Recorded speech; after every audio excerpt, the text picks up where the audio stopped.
В Верховном суде Татарстана стартовало слушание дела в отношении 7 предполагаемых участников казанской группировки «Калуга». Их в зависимости от роли каждого обвиняют сразу по 8 статьям Уголовного кодекса, в числе которых и обвинение в убийстве 58-летнего коммерсанта в декабре 2017 года. Мужчину, занимавшегося обналичиванием денежных средств, тогда застрелили прямо у двери квартиры в доме в поселке Константиновка. Именно после этого на подозреваемых смогли выйти оперативники. Из зала суда репортаж Айрата Назипова.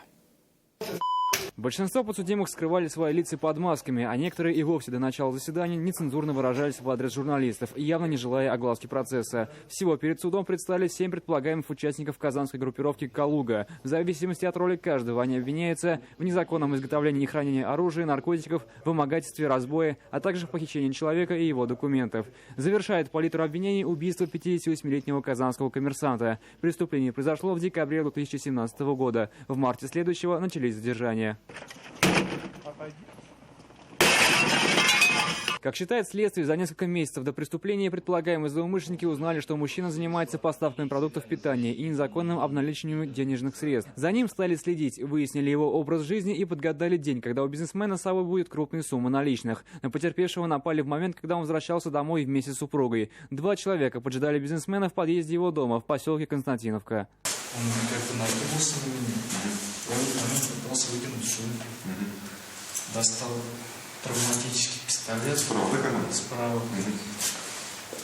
Пару раз выстрелил в сторону, 2 раза в ноги.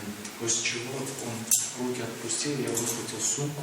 Как установили оперативники, мужчину расстреляли из травматического и самодельного пистолетов. От полученных травм он скончался на месте. Налетчики же скрылись с места происшествия вместе с сумкой, в которой находились 2 миллиона рублей. Орудие преступления утопили в реке Мёша. Бросил травматический пистолет в том примерно направлении, как можно дальше, стараясь его бросить. В ходе расследования уголовного дела проделан большой объем работы.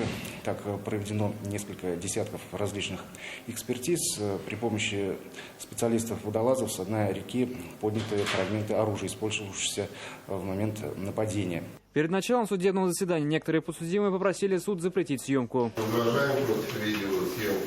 Так как в данный момент наша вина вообще не доказана, а нас выставляют в таком свете. Вот только говорить о своей позиции и версии событий до начала заседания подсудимые почему-то не хотели.